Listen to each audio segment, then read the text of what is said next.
subscribe dito Manny Vlog.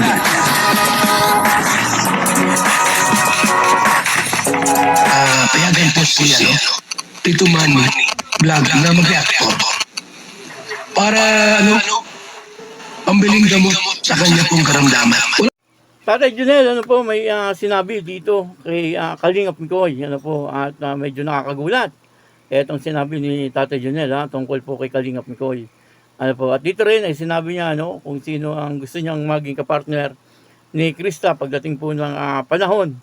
Papanoorin po natin yung video at syempre, bibigyan po natin niya ng konting reaction. Pero bago po yan, ako muna po ay bumabati sa inyong lahat ng magandang umaga, magandang tanghali at magandang gabi sa inyong lahat mga kapatid, kung saan man kayo ng panig ng mundo naroon ngayon, ay mag-iingat kayo palagi at pagpalain kayo ng ating Panginoon. Maraming salamat din po sa patuloy na tumatangkilik sa aking YouTube channel at nanonood sa aking video reaction. Patuloy lang po natin suportahan sila Kuya Bar Santos Matubang, Kalingap Rab, Bated na Vlog, Jack Tapia, at yung mga kasamahan ko pong reactor sa Kalingap. Ganun din po yung mga charity vlogger na Kalingap partner. Ito po yung video, na kung saan si Tatay Junel ay meron po siya sinabi tungkol po kay Kalingap Mikoy. Pakisuportahan din po, Kalingap Tatay Junel, yan po ay YouTube channel ng tatay ni Krista, at sa ngayon ay monetize na din po itong si Tatay Junel, at isa po siyang legit na Kalingap partner, at yun na nga, dito po ay may sinabi siya kasi may mga tinanong po sa kanya, itong si Kuya Brooks, ang kabuuan po ng video ito ay mapapanood po natin sa YouTube channel ni Kuya Brooks. Suportahan po natin Kuya Brooks. Ito po yung video, panoorin po natin. Habang mayroon siyang ginagawa, tayo naman ay nagtatanong lang sa kanya. Yan naman sasagot lang naman yan pagka may tinatanong ka habang gumagawa. Ayan, Tatay Rodel. Tatay Junel. Alam ko naman ikaw ay nakikinig din at nagsasagot ka sa mga tanong ko. Kung ikaw tatanungin, karapat-dapat na bang mag-asawa ang iyong anak? Ay, wala po. Wala pa daw. Dahil nag-aaral pa, di ba? So ano masasabi mo sa mga... yan? Marami pang pagdadaanan ng mga bagay-bagay. Kaya nga, ano masasabi mo sa mga supporter na hanggat maaari sila ng araw ay Huwag yung pangunahan. Huwag yung pangunahan. Okay. Kung magulang ay di ko pinipilit yan Pero masuporta ko yan. Ayan, ang suporta nandyan lang naman, Pero hindi mo pinagbabawalan. Kaya lang hindi pa panahon. Tama. Yan. Okay, Pero kung mangyari man, umabot na sa tamang edad, sa tamang panahon. Ayun mo, sa mga bagay na yun, ay kung ano yung gusto niya. Ayan. Boto ka ba kay Mikoy? Kung sakasakali? Sa akin po, wala akong masabi talaga niya kay Mikoy. Ayan. Nasa kanya lang lahat kaya lang po baga. Ang sa akin lang ngayon, mag-aral mo ng Krista. Ayun. Pag-aasawa po, hindi man yan kanina pag mainit ay pwede mong iluwa. Kaya nga. Okay, So yan, narinig nyo naman. Walang problema kay Tatay Junel para kay Mikoy. Si Mikoy ay mabait. At butong-buto sa kay Mikoy. At siyempre si Krista ganun din. Meron din ng mga pagmamahal si Krista kay Mikoy. Yung nga lang, hindi pa pwedeng maging legal. At dahil batang-bata pa. Kung sila man magkatuluyan, masaya tayo at napakaswerte nilang dalawa. Dahil pareho silang talented at mabait naman silang dalawa. So, pwede naman sila magkatuluyan. Yung nga lang, mag-aantay tayo ng hanggang makatapos ng pag-aaral si Krista. At 2 taon pa bago mag-18, So, marami pang bigas kakainin. At dadaanan sa araw-araw. Tatay Junel, kahit dumating ang 2 taon na maging isang legit na adult na si Krista sa kanyang edad na 18, payag ka pa rin ba na matuloy o ituloy ang love team nila kung sasakali. At alam mo po yan na buti nga yung mga ganyan na iti na si Krista para hindi na siya wala nang magbabash. Unang-una po wala nang mag-ano kay Kuya Rab kasi perfect na yun na magkaedad na talaga yung dalawa eh. Ayun. Kasi ngayon po talagang itinigil yan ni Kuya Rab dahil minor de edad talaga si Krista. Ayun, no. At ayun mga basher. Tubig.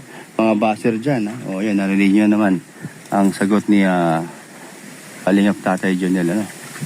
At alam naman natin na gusto-gusto nyong sila pa rin dalawa ang mag-love team. Wag nang i-partner ng iba ang isa't isa sa kanila. Galit talaga. Oo. At mabilis naman ang panahon. Ngayon lang. Ilan taon na si Krista? 16. Kailan siya magbe-birthday? April. Next year, 17. Saglit lang yan. Ang panahon ay napakabilis lang. Yun lang naman ang antayin natin. Sa napanood po nating video ay ini-interview ni Kuya Brooks itong si Kalingap Tatay Jonel. Yun ang supportahan po natin Kalingap Tatay Jonel at saka Kuya Brooks. At dito nga ay ini-interview ni Kuya Brooks si Tatay Jonel at yun na nga meron po siyang mga tinanong kay Tatay Jonel at yung isa po sa mga naitanong niya ay kung si Tatay Jonel daw po ay papayag na maging kalab team pa rin ni Kalingap Mikoy etong si Krista pagdating po ng panahon. Sabi po ni Tatay Jonel talagang payag na payag daw po siya. Kasi wala naman daw po siyang masasabi kay Kalingap Mikoy. Mabait po si Kalingap Mikoy at lahat daw po ay kay Kalingap Mikoy na. Kaya wala daw pong problema. Kaya lang siyempre sa ngayon ay talagang hindi pa pwede na i-love team itong si Kalingap Mikoy kay Krista. Yun din po ang sabi ni Tatay Jonel kasi nga underage pa. Kaya daw po hininto ay dahil nga po underage pa itong si Krista. Kung sakali magkakaroon po si Krista ng kalab team, dapat po ay yung gasing edad niya, parang gano'n. Kumbaga, konti lang yung agwat sa edad. At pwede po siguro yung gano'n. Pero yung masyado pong malaki ang agwat, yun po ang parang hindi pwede. At naunawaan naman po yun ni Tatay Jonel. At yun na sabi po ni Tatay Jonel, pag nasa tamang edad na daw po, itong si Krista, ay pwede daw po at hindi naman daw po siya makikialam dito kay Krista basta nasa tamang edad na kung sino po ang kanyang gusto at sabi nga po ni Kuya Brooks dito ay parang may pagtingin din etong si Krista kaya Kalingap Mikoy pwedeng ganun kaya lang siyempre hindi naman po pwedeng ihayag yan sa panahon ngayon kasi nga po ay bata pa po etong si Krista kumbaga underage pa nga siya pa ay nag-aaral pa rin po etong si Krista. Kung sakali man siguro pagka 18 years old na si Krista, sakali man na talagang yung sinabi ni Kalingap Mikoy na hinihintay niya itong si Krista. Pagdating ng 18 years old ay ituloy na po niya. Kasi wala naman pong hadlang kasi okay naman po kay Tatay Jonel. Na pagdating po ng 18 years old ay bahala na nga daw po itong si Krista. Kung ano po ang kanyang magiging desisyon. Basta nasa tamang edad lang. At pwede na daw po yung i-love team kasi wala na pong magrereklamo. At yung mga basher, siyempre, ay wala nang masasabi. Kaya naman po ininto yan kasi itong mga basher na ito hindi po tumitigil na talagang ginagawa po nilang dahilan. Pero marami ang nagko-comment na sabi nila sa ngayon daw po ay huwag mo nang i-love team etong si Krista or si Kalingap Mikoy, maghihintay daw po sila. Grabe, talagang yung mga supporters ng Mi Chris ay talagang loyal po talaga sila, talagang panatiko, kumbaga. Talagang hindi po sila pumapayag na merong maging kalab team etong si Krista, Pero, sa isang banda, yun naman po ay love team lang. Hindi naman po yun, kumbaga, hindi naman po natin alam kung ano po yung nasa puso ni Krista. Kumbaga, trabaho lang po yun. Kung sakali man ay love team ni Kalingap Rab, si Krista, sa iba, maunawaan po natin. Ito naman po ay kung sakali lang. Na yun po ay trabaho lang. Iba naman yung talagang nasa puso mo, kaysa dun sa katrabaho mo lang. Magkaiba po yun. Pero doon naman po sa vlog ni Kalingap Rab, wala naman po siyang sinabi na yung pinakilala po doon kay Krista ay ilalove team na po niya.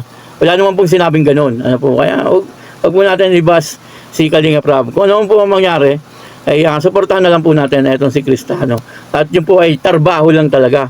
Kaya doon po sa masyadong dinidibdib yung mga bagay na yun, ay wag po kayong ganun. Ano, baka po kayo ay magkaroon ng sakit, atakihin kayo sa puso, ay mahirap po yan.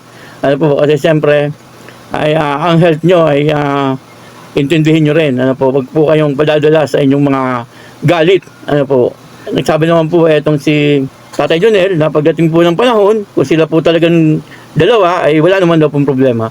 Ano po, kaya yun, ano, maraming salamat po sa inyong lahat. At ako po si Tito Manny Vlog na nagsasabing God bless you all. Diyos mabalos.